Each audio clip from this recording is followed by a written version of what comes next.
while you're settling down, I will say that this is for Karen Davis. If she's not in here, you know Karen Davis, tell her that my wife went to Wheaton College in Illinois, not the one in Maine. So I'm sure that Elizabeth didn't know her great aunt, but it would have been nice if she had met her. Great aunt Alice Bagley. They probably mean Massachusetts, but even when it was Maine, Massachusetts, you didn't meet great aunt Alice Bagley. So it would make a difference. It could have been Mississippi. The musical was terrific. I mean, that was great. We really did. I'll tell you that thing ought to go on the road and hit the secular colleges. It'd be great. In light of that musical, I would like to read the first question. And this is from a woman who married at 45 years of age. And she's describing her husband. He's an A-type, quote A-type, whatever that is, goal-orientated personality, while I'm a B, no concept of time, people person. How can I fulfill the role God has placed me in? Married at 45 after 14 years of singlehood. Now I'm going to add one thing. Before 1977, I was very, what did you say I used to be? Oh, I had imagination. After 1977, my imagination disappeared. Now here's this person's questions. I am very affectionate and wish my husband was more so. What can I do to draw him to be more affectionate as he was during our courtship? They don't know what 1977 has. Oh, 1977? We got married in 77. My imagination disappeared, dried up. Is that all you're going to do now? Yeah, that's all. And then answer that question. Which one? The whole thing? You know, no, this, what can I do about affection? Oh, he tells me I'm supposed to answer this question. I am very affectionate. Wish my husband was more so. Yeah, what can I do? I have to read it. I wasn't listening. What can I do to draw him to be more affectionate as he was during our courtship? Only thing I know to do is to keep trying to be more and more affectionate to him. It's no good giving him a lecture, and it's the last thing in the world he wants to hear. Go ahead and start.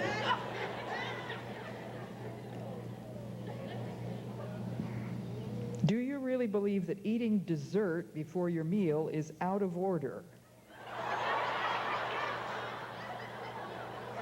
Never said it. I never said it. Lars picked this one up and told me that I should read it, to be sure and read it, because we've got more than we're going to get through, but I have never said that I thought eating dessert before my meal was out of order. They want to know if I think it's disorder and sin. If the Lord doesn't want you to eat dessert at all, then, of course, it's sin. But my brother, Phil, was in the Army back in World War II, and he said, when you go through the chow line, they had a big tray, and all the food was just plopped on top of everything else. So he got used to eating his ice cream on top of his mashed potatoes with gravy. I don't think it ever occurred to him that it was sinful. How do you keep from having, the same person wants to know, how do you keep from having a big head when we all express how much we love and admire you? I just know that if you knew me the way God knows me, God knows I don't deserve a big head, and so you wouldn't be so admiring. Okay, say what you normally say before questions, okay, and then go ahead and rip through these. Thank you for the instructions. Now, I always try to begin by saying, I will try to give you a biblical answer. If I give you an Elisabeth Elliot opinion, you can discard that, of course. I will try to give you a brief answer for obvious reasons. I'm amazed at how many people are still here this afternoon. I thought the place would be at least half empty by now, but it's just amazing. Aren't you amazed, Lars? Okay, he says if you need more questions, call me, and he's got a basket full. What is the best thing about being a woman? Femininity. I've spent my life feeling like my sex is my cross to bear. I would love to have your insight into what you call a divine call. Obviously, our sex is God's call, and so it is within the confines of that call that we are to be obedient to God. Remember Psalm 16:5, Lord, you have assigned me my portion. So let's be content with such things as we have. When you spoke about discipline and quoted Proverbs 3, 5, and 6, you mentioned keeping drawers and kitchen counters clear. My question is it really important to God that my drawers are ordered and my counters clear? God knows if there are things which take higher precedence in your house, but I'm sure that God does not like clutter, because he says that we are to do things decently and in order. That's in the Bible. And so my parents were very strict about that. They did not allow clutter. And that meant closets and drawers and putting things back in the kitchen drawer where they belonged, keeping everything where it belonged. Even if I were to say it has absolutely nothing to do with spiritual life, which I can't say because everything is an affair of the Spirit, I would say you will be happier, you will be freer, you will be amazed at what it will do for your psyche if you clear counters off as regularly as you possibly can do. Get rid of stuff. Just start unloading things. Let's see. Here's a question that I will not ask. I won't give you the question first, but I'll give you the answer, and you'll know what the question was. When my second husband died of cancer, I took in 2 lodgers. They were both seminary students. My husband had been a seminary professor, and I had these 2 men for 2 years. And the first one married my daughter. He is now my son-in-law, Walt Shepard. And the second one married me. His name is Lars Grin. So don't you dare go out of here and say they lived together for 2 years before they got married. When I told my friend, an old lady in her late 70s who had lost her husband in Fort Worth, Texas, my story, she gave a couple seconds of thought on that one, and she said, I believe I'm going to rent my house out to 3 widowers.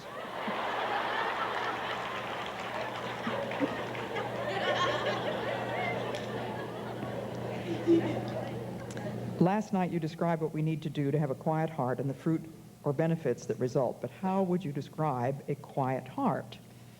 It's a heart that's not upset and not worried. What counsel would you give for someone who feels they know more about God than actually knowing him in a relational way? It doesn't do you any good to know about God unless you start obeying. So the counsel that I would give that person is start doing the one thing that God is telling you to do now. Maybe it's loving your husband. Maybe it's cleaning your counters off. Now, I don't mean to be telling you that is to be the paramount thing in your life, the cleaning your counters off. But what does it mean to do things decently and in order? And if you read the description that God gave to Moses, the pattern of the tabernacle, everything is done in perfect order. And it was to be done that way every time. But it's in the New Testament, of course, that the verse is, it says things are to be done decently and in order. Is it your opinion that categorically in every case it is wrong for a woman married with children to work out of the home? No, it is not. So many rumors go around about things that people think they've heard me say. I have never said that it's wrong in every case. God knows your case. anybody would agree, I think, that it would be best for children to have their mother rather than somebody else taking care of them. But we live in a fallen world, and all sorts of things have messed things up. So you know if God is calling you to work, but I would also urge you to pray about the possibility that God might have something else in mind.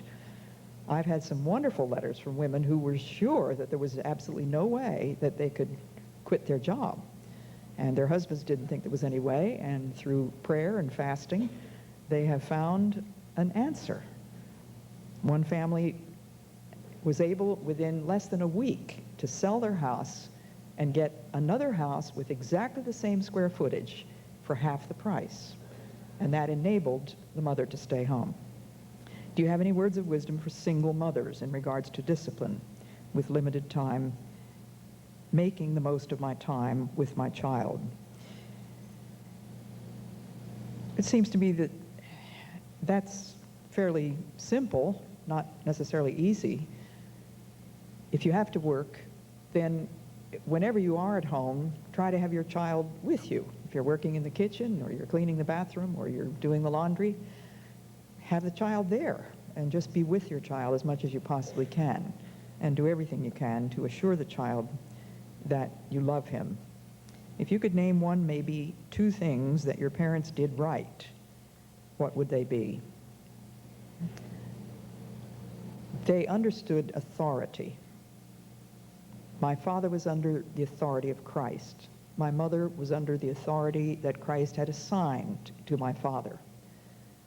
And all of us children were certainly very much aware that we were under the authority of our parents. One thing that my parents would never do was to break a promise. If they told us that they would take us to the park on Saturday, they took us to the park on Saturday, unless there was some absolutely unavoidable reason that cropped up that made it impossible. But also, if they told us to do something and we didn't do it immediately, then we were punished, because delayed obedience was treated as disobedience. It was no good for us to say, but I was just going to. You know, my mother had a little switch about 18 inches long that she kept in every room, over the door in every room. And that little switch we knew would be used if we did not obey the first time they spoke. Not the second, not the 10th, and certainly they never indulged in that foolishness of time out or countdowns. When you do that, think about this. When you do that, you are training your child to delay obedience. So it'll simplify your life if the child does what you tell him to do the first time. I tell myself to stop nagging my husband, to stop telling him that he didn't do this or that correctly, but I continue to tell him all the things he does wrong. Well, there isn't any question on that one, and so I think that person knows exactly what she's got to do. Stop nagging. What is the most effective means of combating the self-focus that comes with PMS and its various manifestations: depression, self-pity, doubts about God, irritableness, fatigue, self-hatred, shame? I need an aid for persevering. Well, I'm afraid you're asking the wrong lady, because I have never had any effects of PMS in my whole life. I don't know what that's like. And the only effect that I had of menopause was hot flashes. I appreciated that one about I'm sleeping without a gown.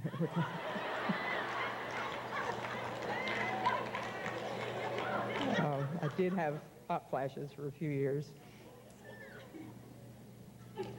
And PMS is something that was never thought about in my youth. It's one of those things that catches the whole imagination of the country, you know, that everybody's got PMS.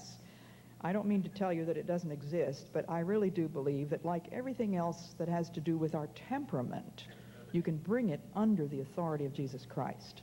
And if it takes extra praying and extra quietness and extra effort on your part, you do not need to share your feelings with everybody. Keep your feelings to yourself and act in love. And God has given us the directions for that in 1 Corinthians 13. How do you think a godly woman should dress? Modestly and simply. I don't think God wants us to look frumpy and messy and out of date, nor do I think God wants us to look up to the minute in fashion. I don't want to be in the vanguard wearing the most wild and outrageous looking thing first. I just want to wear ordinary classic stuff. And the dress that I had on last night was probably about 10 years old. It was my sister's. She gave it to me. And the suit that I'm wearing now, I bought the skirt and the jacket in 2 different places. They were both on sale in different places, but I've lost track of how many years I've been wearing this suit. I have 2 suits. I have a navy one and I have a black one. When we travel, my husband and I carry 2 small suitcases. We were in Mongolia and Beijing on one trip this past spring, and we were gone for 12 days, I think it was. We packed in 2 small suitcases.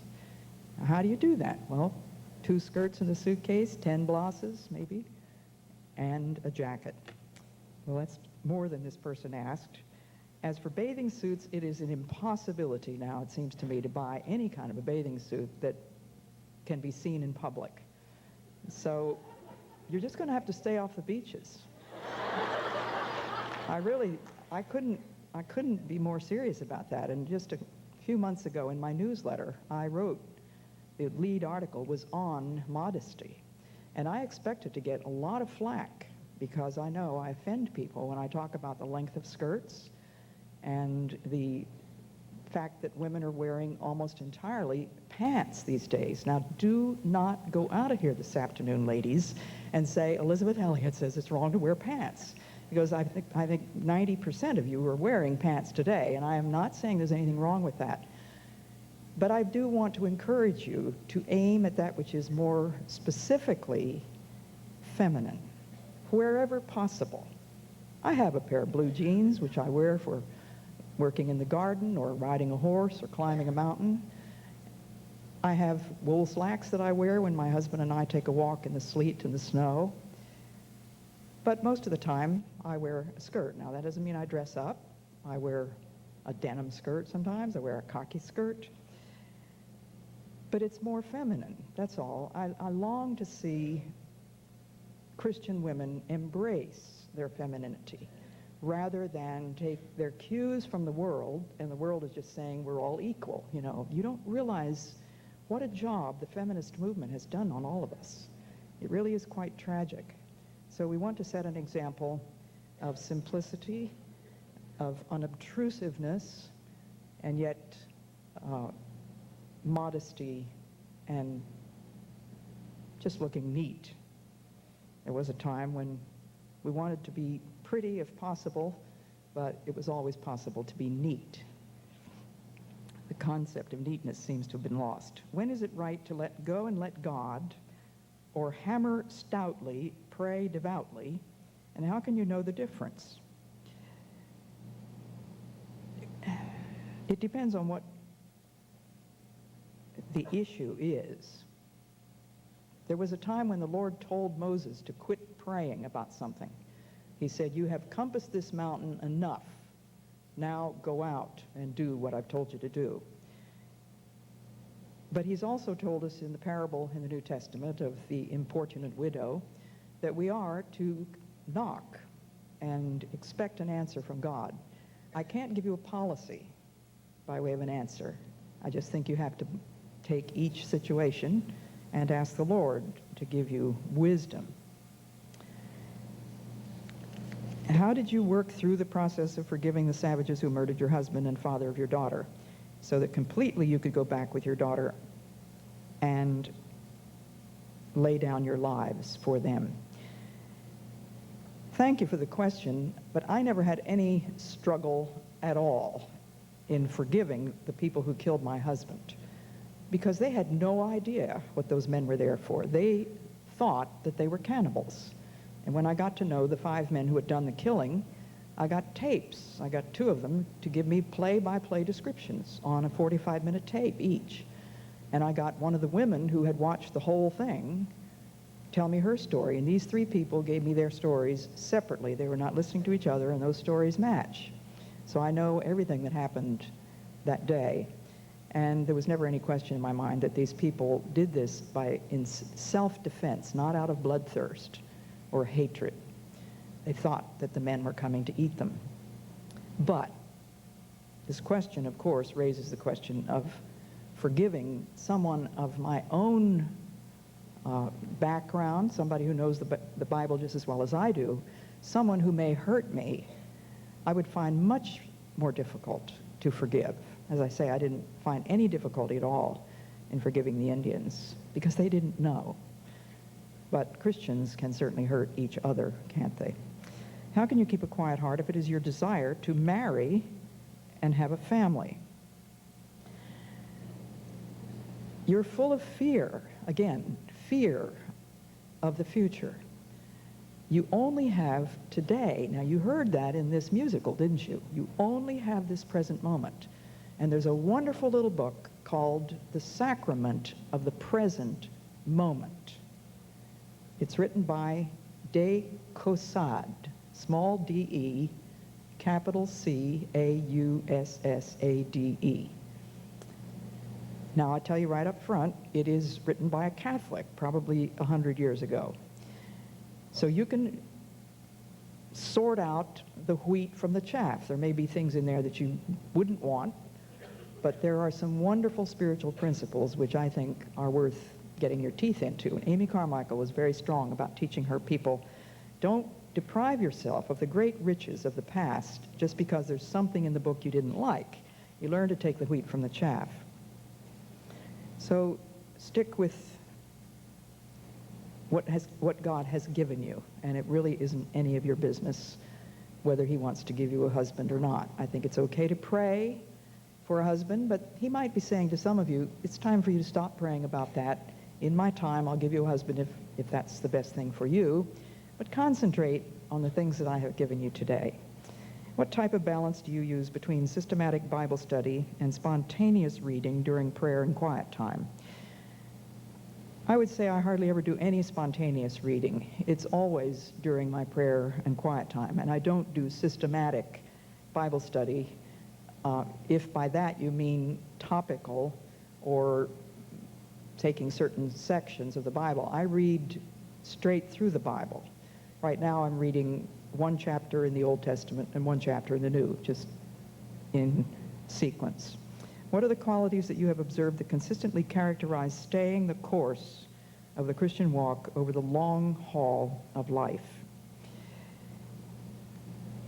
It comes down to something as simple, but not easy, but as simple as trusting God. The people who have most deeply influenced my spiritual life have been people who have suffered.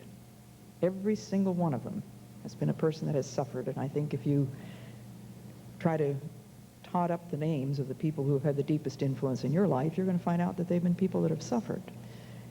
But in that suffering, they have learned to trust and obey. So the long haul is not going to make any difference. I mean, this musical was loaded with spiritual truth. Yes, you saw all these different stages, but the long haul, God is there through every single one of them. And he's going to give you joy in every single one of them. How old was she when she became a Christian? I presume this means how old was I? I have no idea when I became a Christian. I'm like probably thousands of others who can't remember any time when they didn't love Jesus.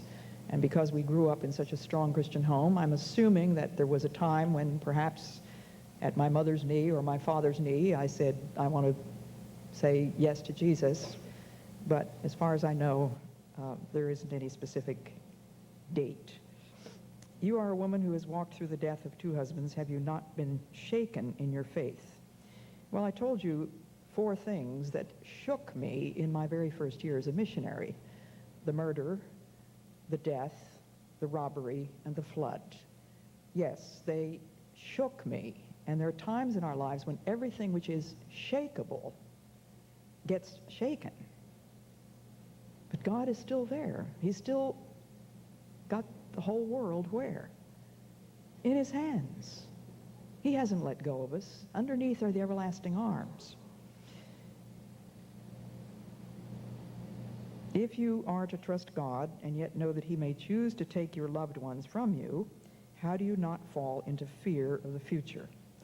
Whatever your fear of the future is, ladies, if you know that you abide in heavenly love, there is no change that your heart should fear. And that comes from a beautiful hymn. In heavenly love abiding, no change my heart can fear. Now I'm going to tell you, for your prayers and also by way of illustration, Lars has a very serious case of glaucoma. It's a kind that can only be seen in blonde, blue-eyed men, and it is the worst kind of glaucoma. He's already had surgery on the left eye. He has now developed allergies to the medicine which he's been applying to the right eye, and the doctors have tried one after the other, and this next week he has to go into Boston to see the world-famous ophthalmologist who did the operation on the left eye. He may have to have an operation on the right eye. Now, of course, both of us are aware that someday he might be blind, that this operation, which is a very risky one, happened to come out perfectly well in the left eye. It's a high risk in the right eye. Are we afraid? No, because the Lord's going to be there. So I gave him, on a little 3x5 card, that hymn. In heavenly love abiding, no change my heart can fear. And safe is such confiding, for nothing changes here. Here, in this sphere of heavenly love, nothing is going to change. The storm may rage about me. My heart may low be laid. But God is round about me. Nor can I be dismayed. It's a wonderful, safe, quiet place. Are you personally involved, or do you have contact with the Aucas or the Quechua Indians who you had contact with years ago, or are the Aucas still following the Savior? My husband and I visited both the Aucas and the Quechuas in 1995 and 1996. We took my daughter and her husband and her oldest son down to the Korodai River where the 5 men were killed, and we were there on the 40th anniversary of the date of those men being killed, which was January the 8th, 1956. So we had the opportunity to see those Quechuas and Aucas. I still have a correspondence going with the one Quechua man who was just a dear, marvelous servant of God who took over Jim's place when Jim was killed. I never have had any correspondence with the Aucas because they didn't have any alphabet or writing or anything while I was living there. But there are some Aucas who are Christians, and the New Testament has been translated into their language. What books of the Bible and or other books have you used or studied in helping you to understand the doctrine of sin? I don't think I've ever read a book on the doctrine of sin, but the book of Romans. Of course, I've read the whole Bible many, many times, so whatever it says about sin, I've read and studied. But Romans, I think, would be the one that deals most clearly with that. I like the idea of teaching our children solitude. What types of activities are acceptable? Or do you recommend during this hour of quiet? Well, of course, it depends on the age of the child. If he can read, that's the ideal thing. A small child may actually fall asleep, even though he didn't intend to, during that quiet time. But he has to have soft toys. He can do puzzles. He can do anything that's not making noise. Legos are no good. Anything that rattles, any kind of noise that anybody outside that room can hear is not acceptable. And maybe they should just sit there and look out the window and look at the birds or the squirrels or the cars going by or whatever. It's amazing what little children, how they can occupy themselves. And of course, a small child is still looking at the world around him. You can always give a small child picture books. And I think Mother put books in our cribs before we even were out of the crib. We grew up with books, and the Beatrix Potter books were our very favorites, and we had them all practically memorized, and A.A. Milne, wonderful things for little children. I am a first-year teacher, 7th grade, in a public middle school. In the midst of the responsibilities I have, planning, grading, disciplining, parent communicating, I lose my focus and motivation to influence my students toward the higher goal of, can't read the word. What is your inspiration for teachers? We're all meant to be teachers in one way or another, but your profession is a teacher, so you have a marvelous opportunity to exhibit the life of Jesus in that classroom, even though if you're working in public school, you are greatly hampered about things that you can say. But, you know, there's a difference, a very big difference between the non-Christian and the Christian. So just ask the Lord each day to give you a love for those children and wisdom in knowing how to treat each one who needs any kind of special treatment. Can you please let us know about some of Amy Carmichael's books and poetry? The only one I'm aware of is If. Yes, in the back of the biography, there are 14 books listed, and all 14 of those books are written by Amy Carmichael, and they are in print. Most Christian bookstores do not carry them, and it just makes me furious. But I'm always trying to tell people, just go into your Christian bookstore, tell them to call Christian Literature Crusade in Fort Washington, Pennsylvania. That is the publisher. And there are 14 books. They are worth their weight in gold. I tell people, quit reading Elisabeth Elliot, start reading Amy Carmichael, and you will be way ahead. She's taught me just about everything I know besides what my parents taught me and that amazing headmistress of the school. My Christian walk is characterized by bursts of enthusiasm in reading my Bible, communing with the Lord throughout the day, and following him, followed by periods of failure. How do I get past this point to have a more consistent, faithful walk with God? You must choose to arrange time with God. God has given you a will to choose. God is not going to do it for you. He is not going to push you out of bed in the morning. The precedent, not president, the precedent for getting up early in the morning is repeated again and again in the scriptures. The psalmist said, early in the morning will I lift up my voice. Jesus got up a great while before day. My father got up between 4:30 and 5. You must arrange your time. You can make those choices. God is not going to do it for you. How could you and your daughter go back to the same tribe of Indians who killed your husband and live with them? It really wasn't hard. I couldn't imagine how it would happen, but when God arranged things so that we could, we went.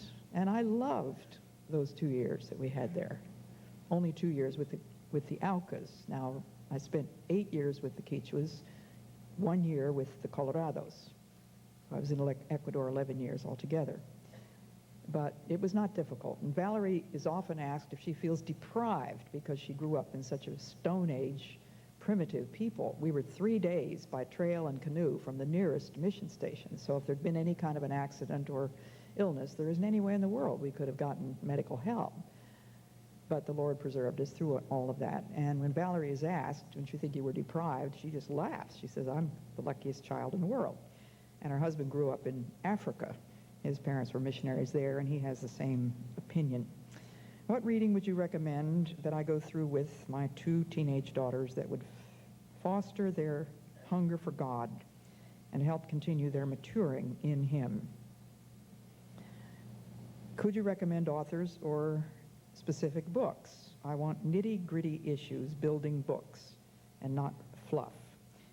Well, of course, modesty should forbid me to mention my own books, but I would certainly recommend Passion and Purity and Let Me Be a Woman. Those books are meant for young women. Let Me Be a Woman was my wedding present to my daughter Valerie, so I wouldn't give it to your 13-year-old, but I certainly would give it to your 17-year-old, 18-year-old. And passion and purity, you know your child, so you know best when that child needs to be strongly warned against the dangers of sexual intimacy. But then there are lots and lots of other Christian books for young people. I wish I had them on the tip of my tongue, but I really don't know much about what's coming off the presses today. I stick with the old books. So, thank you. My husband's down there saying Missionary Biographies. I do have a list of missionary biographies, so I'm sticking my neck out again to say if you would like that, then you have to give Lars your name and address and put down Miss period bio G period, and we will send you that copy. Or we can send it to one person here, maybe, huh? We'll send it to Carolyn. How do I, or can I, get a copy of the prayer that was on the ceiling of the cottage you visited? Well, that's been up here all afternoon. Sleep sweetly in this quiet room. So there are lots of copies around, I'm sure. I thoroughly enjoyed your book, Passion and Purity. I was wondering about the time that you and Mr. Elliot went and spent a day in the woods together. I personally thought that if you were so attracted physically to each other, why would you go to such a secluded place alone?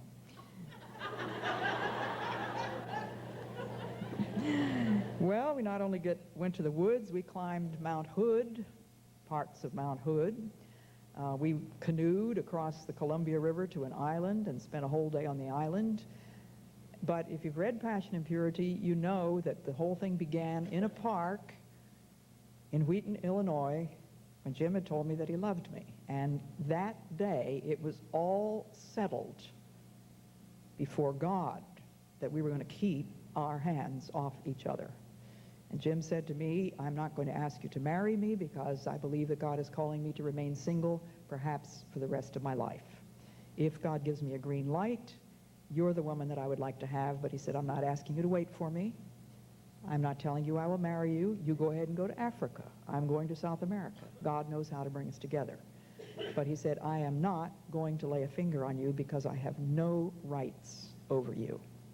So that was settled. We didn't have to stew over that and work through it. Once you've made a decision before God, God is going to enable you to keep it, provided you continue to will to do his will. Jesus said, he that willeth to do his will shall know. Not being an especially good communicator myself, what can I do to grow in communicating with and drawing out my non-communicative young adults? I want to grow in my friendship with them, and yet I am their mother and know I need to maintain the authority that position has. First of all, pray that the Lord will give you the ability and the time and the place to communicate with your children. Perhaps you can take each one out for lunch or something by yourselves. That's a special time. Suggest readings for them. I think one of the most important things our parents did was to read to us. My father used to gather us all in the living room, and he would read out loud to us at times. And he would often bring quotations and books and things to the table to read to us. I really don't think either one of them ever thought, how can I communicate with these 6 children? I don't think that crossed their minds. It's one of those catch words that we think about in modern day, but somehow or other for 2,000 years, nobody thought about stuff like that. You just do what ought to come naturally and talk to your children, talk with your children. Deuteronomy 6 is the word to fathers. You must teach your children these commandments. Talk about them when you sit at home, when you eat, when you lie down, when you get up, and when you walk. Talk about these things. Deuteronomy 6. How do I balance being a homeschooling mom of 5 children, serving my husband, and keeping a neat, orderly home?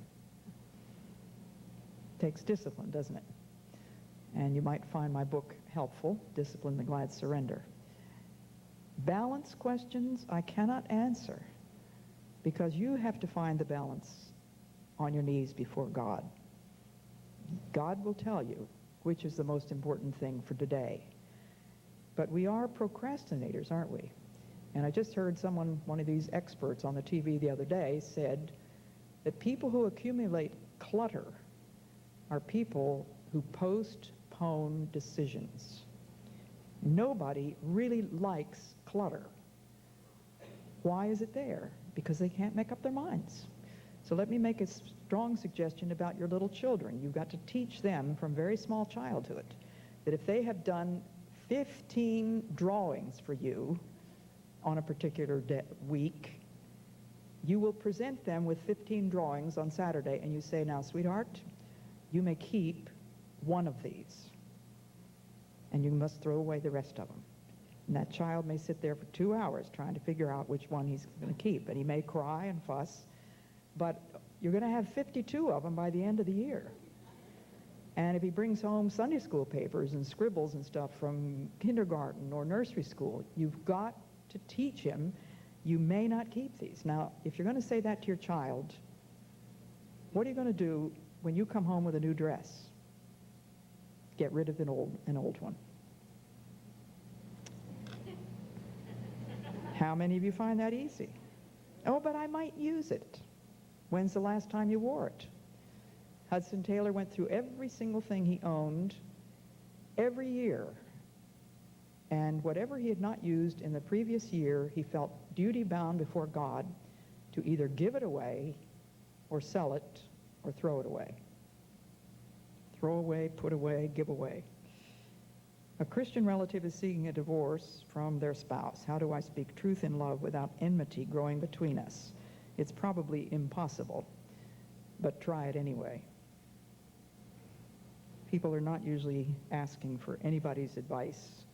They know that divorce is wrong, and they know that it's not going to solve the problem, but they try to tell themselves that it will. When Jesus' parents had searched, sorrowing for him for 3 days while he was in the temple, I've never quite been at peace about why he wasn't right with his parents. Why he wasn't right with his parents. I guess that's what the emphasis is. It seems that the perfect child, obedient in everything, would not at the age of 12 separate from them. Well, he had a higher calling, didn't he? He had to be about his father's business, and he was not talking about Joseph.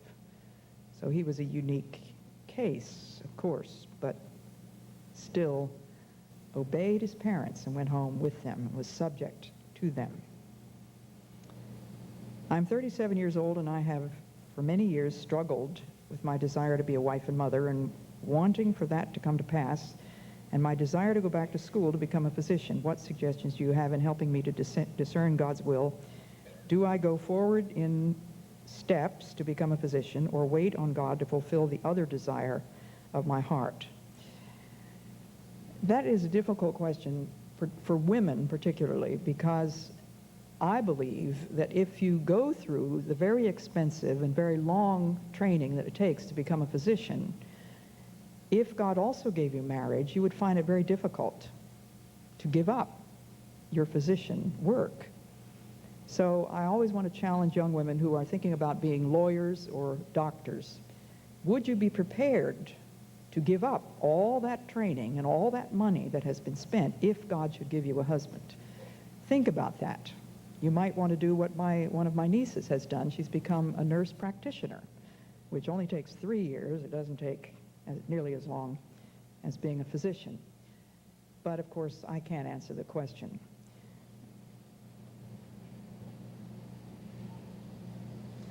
Mrs. Elliot, do you think it is wrong for a woman to get married at 18 years old, or do you think she should wait until she is older? Almost everybody was married by the time they were 14 or 15 in Jesus' time. Joseph was probably much older than Mary, but scholars tell us that Mary would undoubtedly have been either anywhere from 13 to 15 when she was betrothed to Joseph. She was a child. Our society has changed so radically that everything is postponed, including clutter. In my day, it seemed to me that all my friends got married right out of college. I felt as though I was the typical old maid. I didn't get married till I was 26 years old. My grandfather graduated from college, got a job, and got married all in 1 year when he was 21 years old, and that was not at all unusual. So I would certainly not say it's wrong for a woman to get married at 18. I know some cases where an older man, a man in his mid-20s, has fallen in love with a 16-year-old high school girl, very lovely girl. Her parents and his parents both think it would be an excellent match, but not quite yet. So they're asking both of these to wait until she's at least 18. So 18 has always been considered adulthood for a woman. How did life in the jungle affect your daughter then and now? She absolutely loved it. And she would love to raise her children as simply as possible. Well, here comes my husband. You're giving me 5 minutes. How would you help your brother and his wife who are not following the Lord and seemingly hate each other? This obviously weighs heavily on me. If your brother is actually asking for help, that's a wonderful opportunity to point out that help comes from the Lord.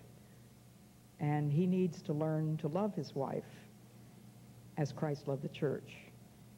Now, if he's not following the Lord, that's not going to make any sense to him. But we have a wonderful testimony of a man whose marriage was completely transformed. It's a leaflet called Do You Love Me? So we could send you that if you ask. I thought maybe given the encouragement to this, I needed to mention these couple of things, and then you take that as your last one. Read that, because you're not going to listen to me anyway. There's a question about why didn't Elisabeth take my name. She has, but in private life we're Gren. However, when you're writing books, you can't go switching from Elliot to Leach to Gren. Publishers take a dim view of it, and you wouldn't be able to find anything. So there's no question about that, and there's never been a problem with my hearing about Jim Elliot and the stories and all of that. I coach her a lot of times to tell stories that I know she sometimes forgets to tell. I feel bad for the second one because he doesn't get mentioned very much. He was a college professor, and Addison Leach, who must have been a nice guy, and I think I probably would have enjoyed him. He would have been less of a threat than Jim Elliot. And I want to say that she was, just read the question. He would have been less of a threat than Jim Elliot, wouldn't he? He'd have been less of a threat to me than Jim Elliot. Anyway, the thing that, the question that came up about Jim and Elisabeth being in the, I don't know, woods or whatever it was there, and all. It was interesting. We were in, of course, that in Oregon, Portland, Oregon is where he lived, and this walk on the beach that they had was on the beach over there in Oregon. And a few years back, we were with Bert Elliot, who's Jim Elliot's brother, works as a missionary in Peru, been down there for about 45 years, and, well, 50 years. Let's say 45 plus or minus. And so Bert and Colleen, his wife, they were there, and we had a day together. So it really was a lot of fun, because what we did, we retraced the steps more or less of the day that Jim and Elisabeth had. So we were up on Mount Hood, and we ate there, and we went down on the beach and walked over where they walked, and she showed me the cave where they sat, I don't know, underneath and get out of the rain or something, or built a fire and all. The only thing that really I missed was we have a picture at home of Jim Elliot, and he was a very charismatic and, you know, kind of guy that was, you'd know him, I guess, and you see pictures of him, and he was always posing. And so we got a picture of home. This is with Mount Hood, I think, in the background, and a stone wall in the foreground. He's got his leg up like this and looking off into the blue yonder, you know. So old Bert Elliot had his camera along, and so I got over there and I stuck my leg up, and you know, I tried to look, you know, give that same look, and Anyway, when the picture came out, I had failed miserably. Elizabeth's got one more question, and then this one here you need to cover that. Try to encourage that. Oh, there were several. I mean, I went through all the questions, most all of them, and tried. There were a few of them about divorce and remarriage and all, and I know we couldn't get through all of them, but I did want to say, if you're in that kind of a situation, then should you be able to find an out-of-print book by Jay Adams called Marriage, Divorce, and Remarriage? That's probably, okay, you've got testimonies over here, that's a good one. Marriage, Divorce, and Remarriage by Jay Adams, and that covers much more in depth and much better than anything that Elisabeth can handle. Well, it's the truth, that's all. And then, yeah, do that. And then, Lars picked these questions out for me to answer. What if you have small children and you are not at home with them? If you send them to child care, I leave at 7:30 in the morning, return home around 6 to 6:30 p.m. When do you give your children quiet time? I would suggest that you set at least 10 minutes of the time that you have with your child and teach him to be quiet. Maybe both of you will be in the same room, and you will just, of course it depends on the age of the child, but every child, I believe, of whatever age, needs to learn silence and solitude. The earlier you begin, the better. But it is amazing how that will affect the rest of the day, the child's behavior, just learning the discipline of being quiet. Now, this may take a long time. It may take several weeks. But you can read him a story and then just say, now we're just going to be quiet. She says, I am a single mom, and one of my children is very strong-willed. I would take issue with the expression strong-willed. To have strength of will means to be able to say, not my will, but thine be done. Now, for a little child, he has to learn to say, not my will, but yours, Mama. And that is a basic spiritual principle. And Jesus exhibited strength of will in the Garden of Gethsemane. But the child is not strong-willed. He is stubborn and rebellious. And all of us are born that way. Some more than others, but all of us are born rebels. So the question, can you help me with this question, please, she says. I think I've said what I can say on that.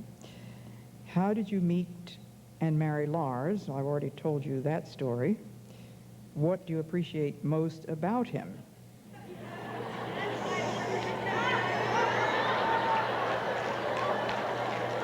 What? What's everybody saying?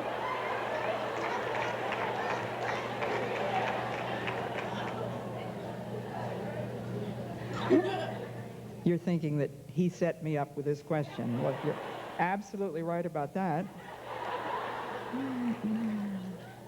I appreciate the fact that he has a servant heart. That was very obvious to me when he lived in my house.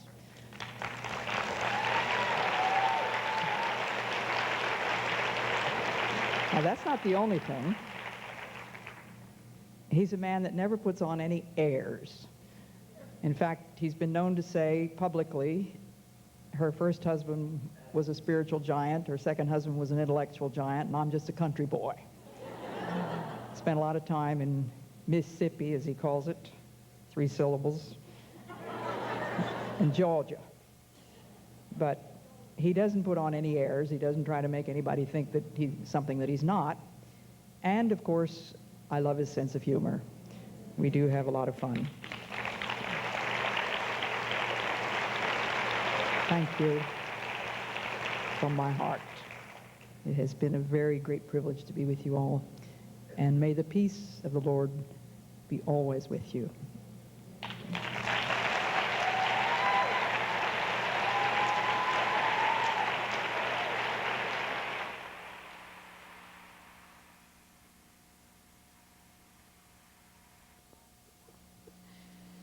Well, we could hardly wait for her to come, and now the time that she has been with us is concluding. And I know we can all say that we have received more than we even anticipated. And that's saying a whole lot, because we anticipated a whole lot.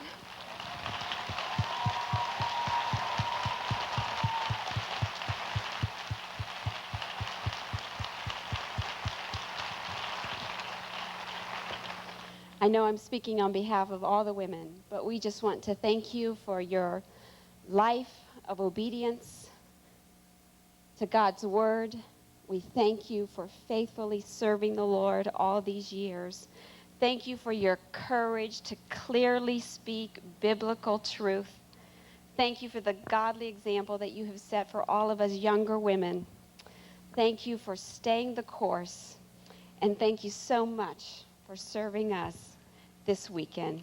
Can we once again express our gratitude?